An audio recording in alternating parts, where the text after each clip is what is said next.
Well, thank you all very much for having me. Yeah, as Gregory mentioned, when I was sitting where you were sitting, I didn't know anything about what I'm about to tell you and talk about. I didn't even have an inkling of what those ideas were. I didn't even really actually even know what HVAC engineering was. I was a mechanical engineer, but I did not know anything about building science or building physics or architectural engineering. The school I went to didn't even actually have architectural engineering. I did have a passion for sustainability. I was interested in having a purpose-driven practice in professional life, but that's about as far as I had gotten at that point. And it was a bit of a journey from there, which is a whole other separate story, which I can tell you about if anybody's interested in up in the studio time. So where I wanted to start off today was with this number, 4 degrees. I mean, it's actually technically 3.8 degrees Fahrenheit and 2 degrees Celsius. So this is the maximum temperature rise that we are trying to achieve from an average global temperature perspective. And when we're looking at our planet, we have a number of people on the planet. It is the only planet that we've got.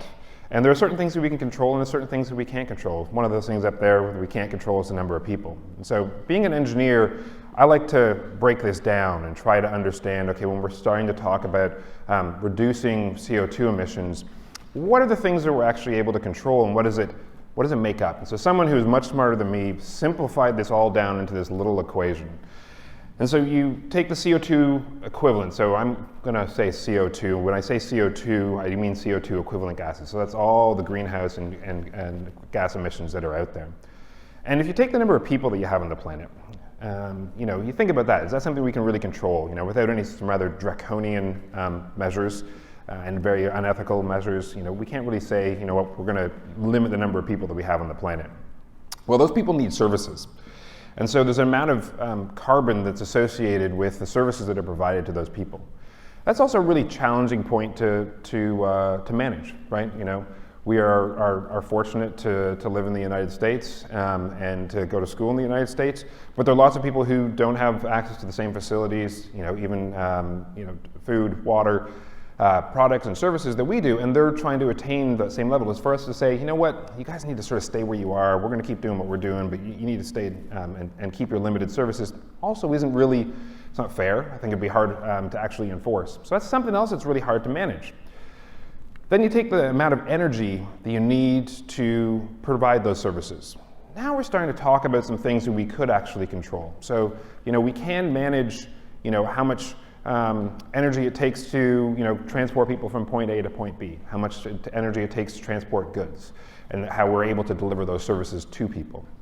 And then the last piece of this equation is the amount of CO2 that makes up the energy that we're using. And so that is something else that we can control largely through the technology that we have available to us. And so the overall goal, the big number goal that's, they say, okay, we need to reduce CO2 emissions by 80% by 2050. And so this is the 80% reduction is from 2006. And so for me, I'm always like, okay, great. What does that mean? And what does that actually look like? And where are we now and where are we going forward?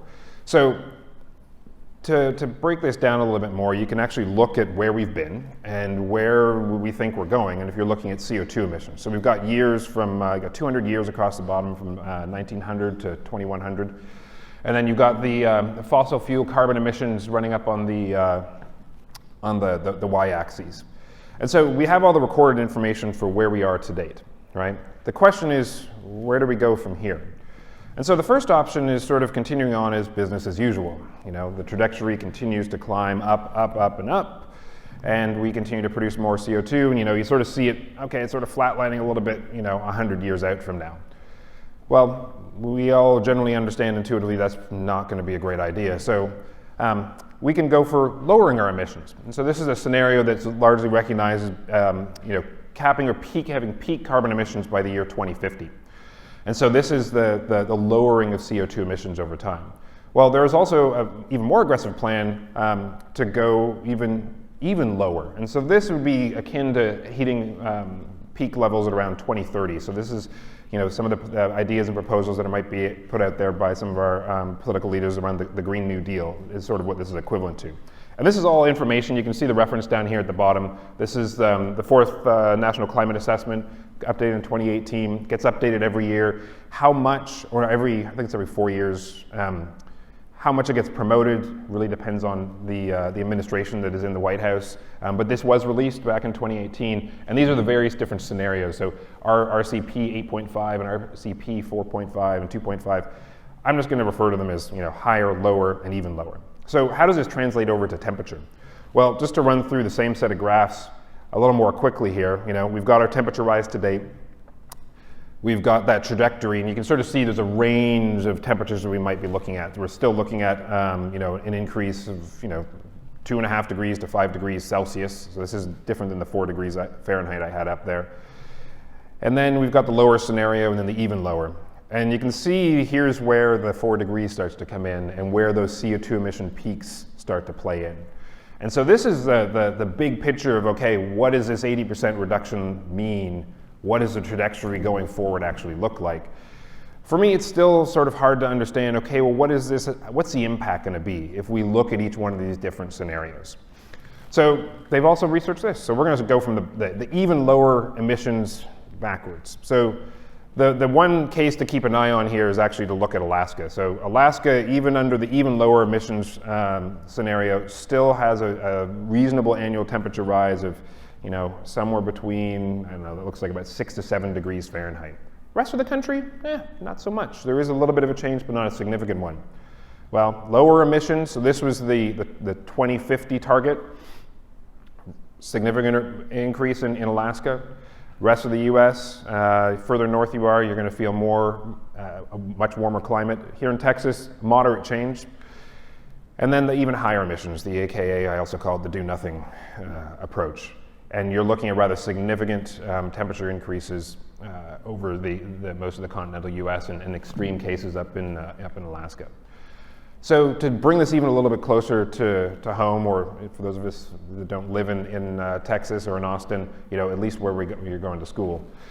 So what does this mean to Austin in 2050? And so this information is available. Most cities have put out climate action plans or climate assessment plans to understand how is climate change going to impact their communities. And generally they sort of look at they make some assumption that there's going to be some type of change. And in design, we often talk about how do we reduce climate change while still making buildings resilient to adapt to a changing climate. So in Austin, moisture conditions are actually going to go down. And this is a trend that is pretty much across the Southwest, so it's going to become drier. But the counterintuitive piece point to that is that flooding is actually going to increase. And that's because we're going to have more heavier rain events.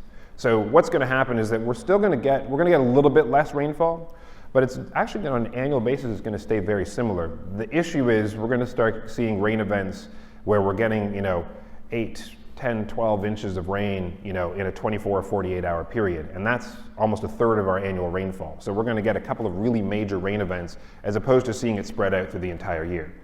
And that increases flooding because basically that rain hits the ground, top layer gets saturated, the rest of it just runs off. And so that's where you see the increased flooding. And then the last one's impact is not going to be a surprise to anyone, but it's going to get hotter. We're going to see a lot more 100-degree days, a lot more consecutive 100-degree days. And so when we're looking at how we're designing our buildings, as most buildings are designed for a minimum of 30 years, a lot of long-term owners will look for buildings that are 50 years, 100 years out. Starting to have to think about, what's the long-term implications of climate change. And so to add one more layer onto this, and this is a neat, this is a neat map that you can go online and you can plug in lots of different cities from the United States, and you can sort of get an understanding. Okay, I live in Austin, I go to school in Austin right now. What's Austin going to be like in 2080? Well, it's going to be a lot like Nuevo Laredo in Mexico. And so we're going to see that shift. And the interesting thing, or scary thing about this, is that the lower to even lower emissions still sees this temperature change or climate change occur within Austin. Still seeing this shift that our climate is going to be much more like things are further south. So what does this all have to do with buildings? So this is in fact not a residential building. This is actually a hospital. It's the Ng Thang Fong General Hospital in Singapore, designed by HOK. And the premise of this design of this building was to provide access to daylight and views for every single patient, whether they were in a private room or a multi-patient room throughout the entire hospital. The idea being is that research has shown that helps people recover faster, gets them out of the hospital faster, gets them well, gets them back home. So from a building perspective, and these are world numbers now, so we started and we were looking at global numbers for the climate change in the United States and then Austin, Texas. These are global numbers. So buildings consume about 17% of the fresh water, 25% of wood, generate 33% of CO2 emissions, 30 to 40% of energy, and 40 to 50% of raw materials. So they're rather large contributors to climate change overall. And so the thing that I actually found really energizing about this is that this actually means that there's a great opportunity through the work that I do as a designer and an engineer to actually have meaningful impact on climate change over a long term. I was actually talking out for lunch with an architect yesterday, and he was bringing up that exact point, that if we don't draw attention to these items, bring them to the attention of owners, developers, campuses like UT, a lot of other people's interactions with buildings is really the experience, like coming in here and sitting and enjoying a lecture. You don't have a deeper understanding of the carbon that went into the building as it was designed and constructed or as it operates, and nor should you. You don't need to. So it's the engineers, the architects, and the designers that need to bring this to attention. So I'm going to take a little digression here because it's the only time I'm going to really talk about this, but I want to focus on two specific aspects associated with wood and CO2 emissions, just to plant a seed about the larger implications or opportunities, especially around structures, and I want to talk about mass timber buildings and forests. So this is actually a picture that I took myself, and it was one of the most impressive and energizing visits I'd had. This was going to a sustainable forestry in Ireland, and to see the cultivation of land and forestry over thousands of acres of land where they're growing trees. They're planting, their crop is trees and cutting them down and turning them into sustainable wood products. And so CO2 emissions, why is this important? Because when trees are growing, they're sequestering carbon. Yeah, there's a little bit of CO2 that goes into cutting them down, and then we have to process them, we transit them, and then we turn them into buildings. And new technology using mass timber buildings, mass timber structures. If you have a chance, get down to San Antonio, just off of Broadway. There is a mass timber building that's currently under construction, and you can still see the wood structure, at least for another several weeks, exposed. And it's a beautiful building to be in. So where's the overall balance in all this, though? Is that amount of CO2 sequestration actually offsetting all of this logging and processing and shipping? And so this actually shows a truck. A lot of the mass timber that is being developed in the US right now, and definitely from Texas, is coming from the Pacific Northwest, or it's even coming from Europe. So we're sticking it on a boat, driving it to a port, sticking it on a train, and bringing it here. So that still seems like a lot of CO2. Well, when you actually look at the other options of concrete and steel, concrete contributes about 8% to global emissions, steel 6 or 7%. Estimates are that going to a mass timber would actually result in a reduction somewhere between 14 to 31% in carbon emissions. So that's a rather significant and meaningful impact. And at the same time, it's actually a carbon sequestration approach. So this is actually taking carbon that's already in the atmosphere and capturing it. And so this is, it's not a true climate engineering, because we're not coming up with some new way where we're putting particles into space and reflecting the sunlight back up, but it is an active approach that we can take to reduce the amount of carbon. So bringing it back to buildings, and this is a building at Amherst College called the Merrill Center, and it was the science building, and they transformed the campus and created this new science center that was opened last year. It won a AIA Committee on the Environment Top 10 Award. It had an EUI target of under 100, which for a science building is impressive. I was talking to somebody at Yale. Granted, their building was a research building, but more typically this building is going to be closer to 200, 250 EUI. And so how do we go from this building here to this one? How do we get clients who maybe aren't asking for these things? How do we get them to say yes to these types of projects? We have the technology, we understand how to apply it.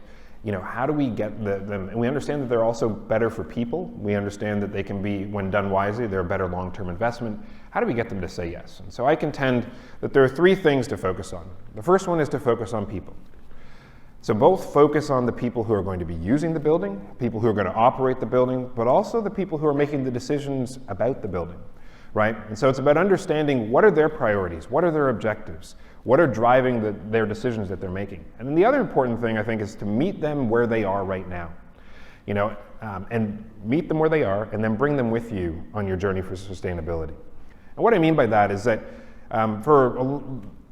when I started my career, it'd sort of be that the owner was standing on the other side of the stage, and they were sort of saying, I want to do business as usual, I want to do code minimum and everything else like that. And we were standing over here and we were saying, hey, you know what? You need to be doing green, you need to be doing renewables, you need to be reducing your energy by 30, 40%. And most of the time we stayed this far away apart. So what we actually needed to do is go and meet them where they are and say, hey, what are you interested in? What's driving your decision making? If you're making a hotel, you talk to people who are doing hotels, it's all about the guest experience. Worked with clients who are creating education centers. They're interested in the investment, and this goes to the purpose of this room. The university is investing in their time in you. They want you to come to the university, so they want to create the best spaces for that to happen. And so it's meeting them where they are and then bringing them along with you. Sometimes clients are already over here with us, but most of the time it's about understanding what their priorities are and bring them along. The next is design for performance. And I'll talk a little bit more about what I actually mean by this, but this is saying, establish what your performance metrics are. How are you going to make your decisions? Is it about energy? Is it about water? Is it about cost? It's usually definitely always about cost. Your budget. Is it operations? Is it the experience you're trying to achieve? Is there a mission of the organization that they want to reflect and have embodied within the building itself? And the last one is keep it simple. For the early part, and I'm sure, I don't know if any of you have read, but there was a period, especially about 10 years ago, where there was all this outcry about, this LEED Platinum building over here is performing worse than this building from the 70s that's been operating for, 40 years. What's going on? Why are we doing these LEED Platinum buildings? And a big part of that, the criticism actually resides with the engineers and the designers. We made the buildings too complicated.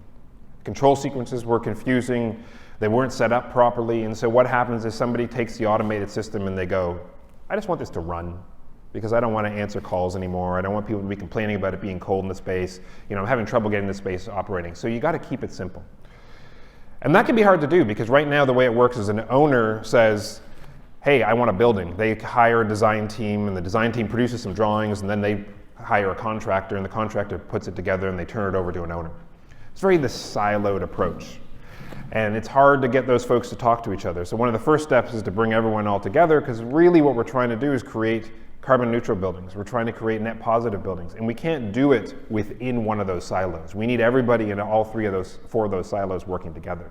We want smart buildings. We want to understand how our buildings are actually operating. We want to understand, the information that we can use so that when the day the building opens is actually the worst day that it performs.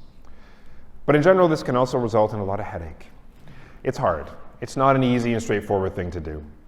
And that's for a variety of reasons.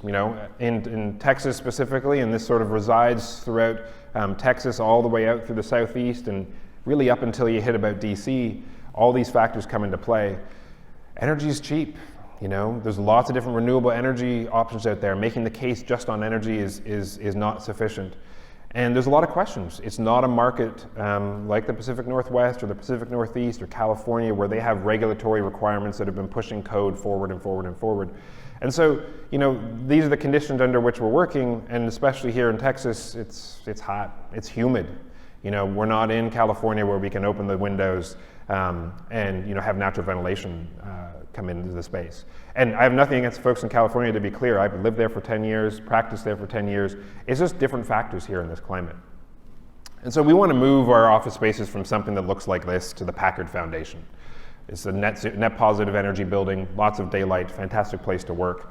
Or DPR's headquarters in San Francisco, which actually is wedged in between two rather tall buildings, but somehow they still got this building to net positive. And part of that, as I said, was focusing on people. And the importance of that is that when you actually look at the operation of buildings themselves, we spend a lot of time talking about energy, but energy really only typically accounts for about $3 a square foot in cost. So you're trying to say, I'm going to save you 50% on $3. Okay, if you got a big building, or if you have a lab building, a big energy user, it's going to be a higher number. Rent ends up being about $30 a square foot. This is gross generalizations across the country. But if you're talking about the people who are inside the building, especially if it's an office building, $300 a square foot. So if you're able to focus on how do I keep people happier in the space? How do I reduce turnover? How do I make sure that people are as productive as possible? Now we're starting to say, I'm going to save you even 10, 15, 20% on your $300. That's way more than the $3. And the tech companies get this. And what they've been doing and their focus on well buildings and sustainable buildings has trickled through to other industries. And there's started to be a greater recognition that, you know what, if by starting to focus on people, we can start to actually have a greater impact. It's harder to quantify, but it can. There are some metrics out there. So Labor Department says that, you know, overall absenteeism costs employers about $2,000 a year. 10% loss of productivity for not having any connection to nature. And this is really through the idea of biophilic design. And so I'm not going into this today, but there's the 10 patterns of biophilic design or biophilia design, which I do suggest that you go down and read. And I found it very useful. I think it's actually 14 patterns.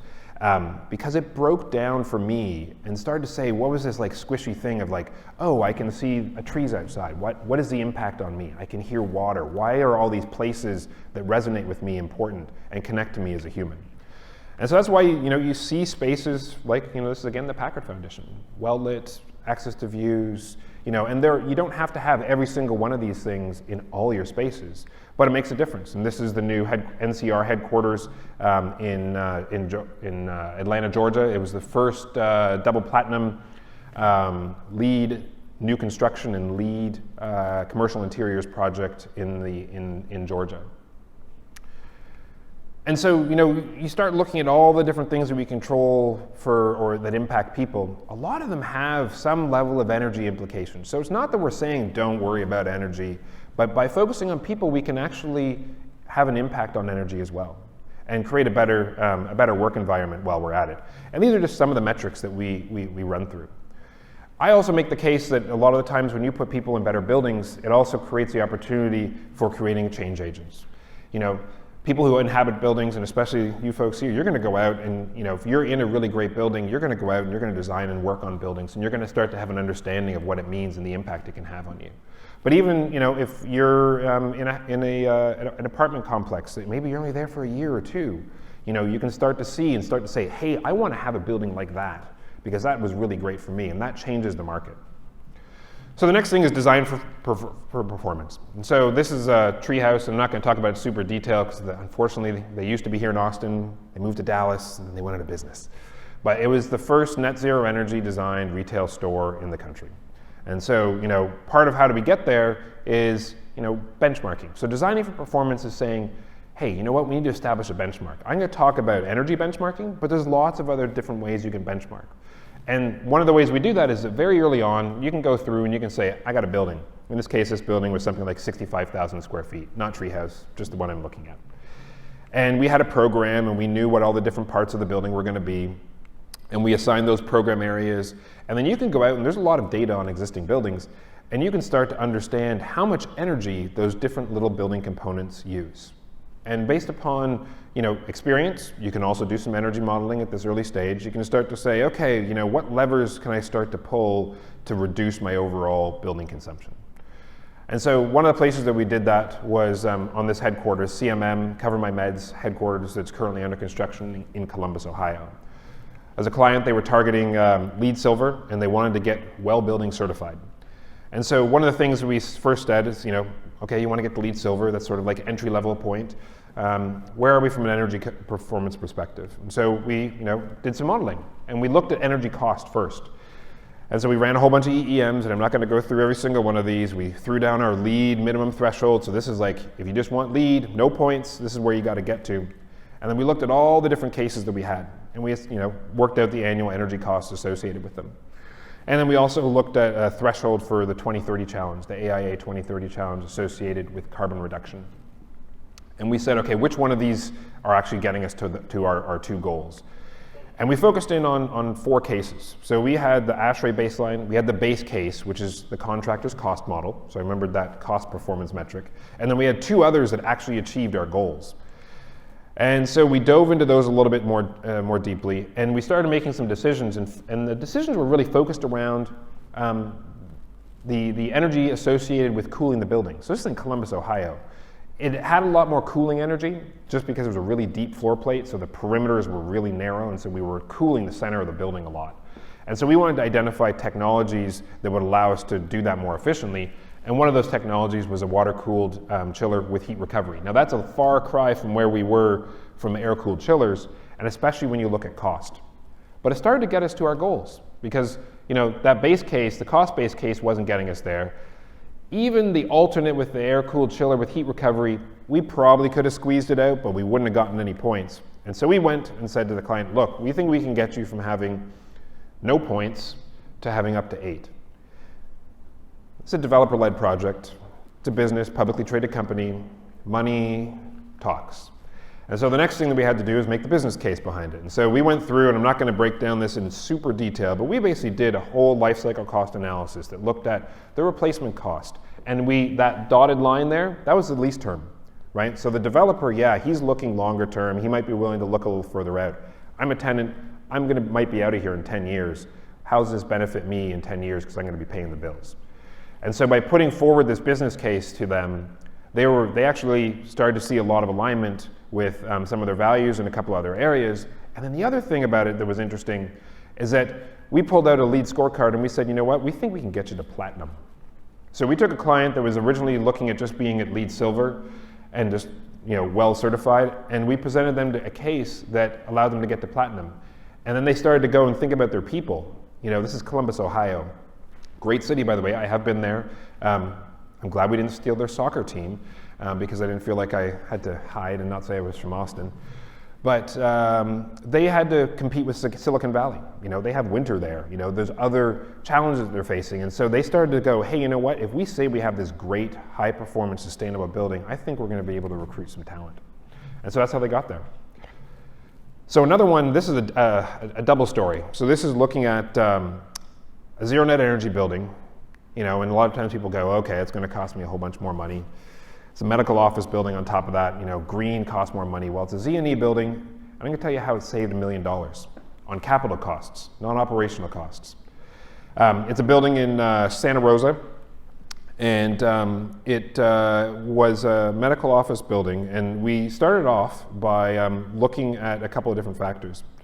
And so the first part, and where to start, is going to be a little video here, it's going to run through it, is looking at a standard office building. Okay, what's the orientation, what's the massing of it, the setting of the site, and the location, and then how do we actually go through and understand what are the loads going to be on each one of the different orientations, how do we need to be able to tune the facade of the building, and that's the next thing that we're going to look at.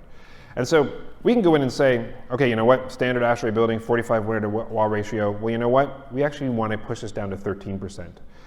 And then going through each one of the orientations, and as engineers, we don't say, hey, this is how you need to design your facade. We gave the architects the numbers and the criteria, and then they, through their design process, they were able to understand how they can meet the requirements. And there's an iteration. I'm showing the very hey, I'm going to go from 45% window to wall ratio and down. There's iteration in this process and questions back and forth. So next thing is looking at the HVAC system. The standard way Kaiser Permanente is a major healthcare provider in the States is they did overhead VAV rooftop package units with reheat. That was their standard building, and they said, that's the way we want you to design this building. Well, the engineers who worked on this job came up with a different idea, and they thought they had a better and simpler way of looking at it. And that's thermodynamically zoned heat pumps. It's a fancy way of saying, you know what, we're going to put one heat pump per orientation of the building. And then we're going to have another one that goes in the center. And it's an unconventional way of zoning a building when you think about it from a traditional perspective, because you're going to say that all 4 floors are going to be on the same unit. What they were able to do, though, is they were able to eliminate natural gas. There's no heating. They were able to eliminate reheat, fewer connections, less piping. And so they start to be able to say that they actually have a system that is simpler. And this goes back to the keep it simple. Now, I can tell you right now, I've talked to the engineer who worked on this, John Andary, and it was not an easy case. So keeping it simple does not mean it is simple. It's, it can take you longer actually to get there. And then the last piece of it, of course, was how do they get the solar on the building. So they actually had a giant parking lot out there, and they were able to stick the PVs throughout the space, and then they were able to go to an all-electric building that was completely net positive. And the other interesting thing about this from a cost perspective is 620 kilowatt DC PV array, and it was the first cost, so there was no first cost for them on the PV. So, so you're wondering, well, where's the $1 million? Well, when you started looking at the complexity that went into that system and the dollars that were invested, so they were, by going to an all-electric HVAC, they were actually able to save about $840,000. And then on top of that, all-electric plumbing saved them an initial almost $200,000, and that was a net of $1 million. And so this is a case where working with the client, working with all the team members, not only were we able to reduce the long-term operational costs, but actually the upfront costs in the project were able to be reduced. But it took work. It took work meeting Kaiser Permanente folks where they were, bringing them along step by step. This is the high-level summary. And the last major piece I was going to talk about is keeping it simple. And so what does this mean? You know, I gave an example with the Kaiser Permanente building, but fundamentally it means, where do you spend your focus, and how do you prioritize where you're going to invest your design efforts? So, you know, you start looking at stuff that's inside of a building. You have the interiors. You know, churn is usually 5 to 7 years. You know, not saying every building gets turned over 5 to 7 years, but those are the parts of the building that experience the most wear. You know, hotels will typically do a refresh in that sort of frame of mind. So a lot of investment, a lot of day-to-day use. Next step is you have, you know, the stuff that, the services that you use to condition the building. So, you know, HVAC building, or HVAC systems, lighting systems, you know, those have varying lifespans, but, you know, if we toss out an average number of about 15 years, you know, that's generally how long those systems last before you start to have to replace parts. Now, you can do patchwork and you can do remediation and such, but to extend the life of equipment, but generally it's about 15 years. When we start to get to the structure and the enclosure of buildings, these are things that, you know, they last 50, 75 years, and generally with minimal maintenance. And so, you know, when you start to think about, okay, well, you know, how do I want to approach my building design? Where do I want to make my investment? This is where, you know, passive strategies and passive approaches are usually heavily encouraged. And I make the case that it's not just for the fact that they're passive, but it's also the things that are going to last the longest in general. And so this goes to the idea of Amory Lovins, who's with the Rocky Mountain Institute, of cost transfer. And this is one that the architects love, because I start with the normal building and you say, okay, you got your costs for mechanical systems, architectural systems, electrical systems. And you know what, we're going to transfer some of those costs from the mechanical systems over to the architectural systems. We're going to invest more in the skin of the building, and we're going to make the HVAC system smaller. So interesting anecdote of the Packard Foundation, they were actually able to eliminate the perimeter heating by going to triple pane glazing. So this is Santa Rosa, California, and you wouldn't think, oh, I'm going to put in triple pane glazing. But by putting in triple pane glazing, they were able to eliminate the perimeter heating system, and that paid for the triple pane glazing. And so that's a good example of cost transfer between systems. And so one of the ways that we do that and we study it this is from our design analytics group, is actually creating tools that allow our clients to understand and click through instead of looking at a static report, but allow them to go to a website and start to play with, basically they're playing with the results. This is not saying that the data is running in the background, but they're actually able to play with the results and start to understand the impact that passive strategies are going to have under different varying conditions. And so we're able to look at this for facade optimization. We do this for energy reports. And by really, the important thing of this is to really understand what are your key drivers going to be? Where should you focus your design effort?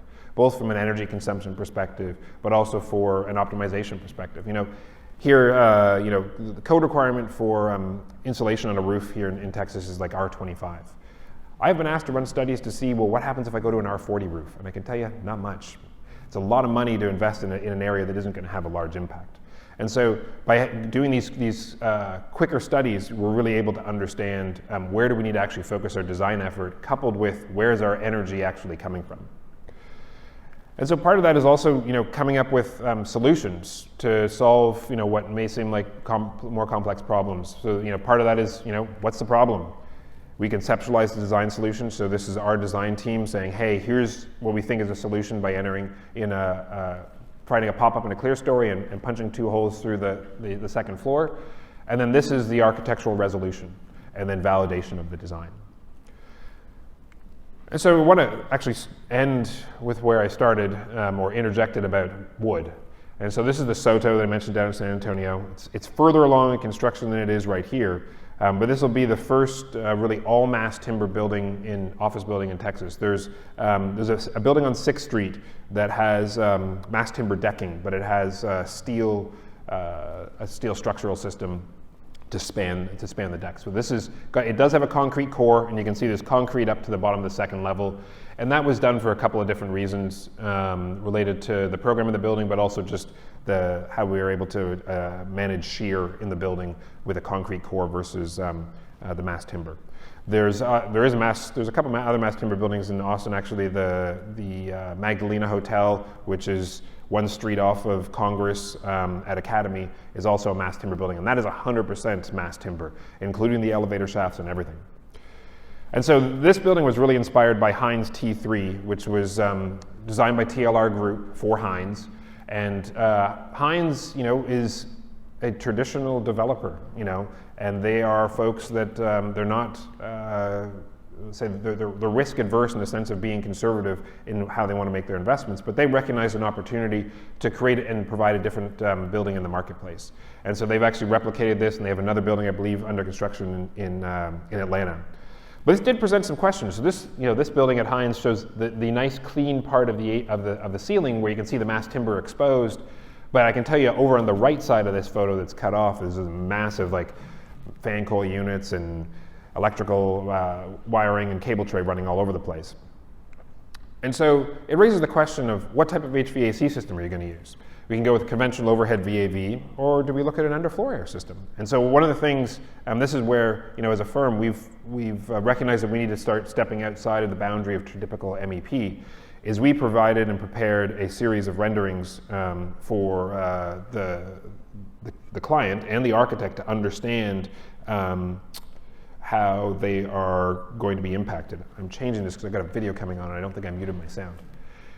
And so flipping between the two, you can see here, this is the overhead system. You got the cable tray, you got the VAV boxes, and then we switched it up and put in a raised floor. And so we actually prepared this visual rendering along with this video for the client to understand how the building was going to perform. And they actually ended up using these renderings as part of their marketing material. And so, the things you need to consider is, do we want to clutter up the ceiling with all of this HVAC systems and electrical systems and piping systems, or do we want to make it a nice clean system, clean ceiling so we can leave the wood exposed? And so by doing this and putting it together, it gave the architect and owner a way of understanding, and we actually created this little sort of environment where they could actually wander around. It wasn't fully rendered, but they could look at different parts of the building. And the person who did this visualization, they did it from basically a single line sketch direction from our MEP team in terms of what was going to be included, plus a 3D model, the Revit model from the architect, and some direction on what types of not just finishes, but how the wood was going to end up being stained. And so that pretty much brings us to a close, but I did want to just tell you a little bit more about Integral, since I didn't start with that part.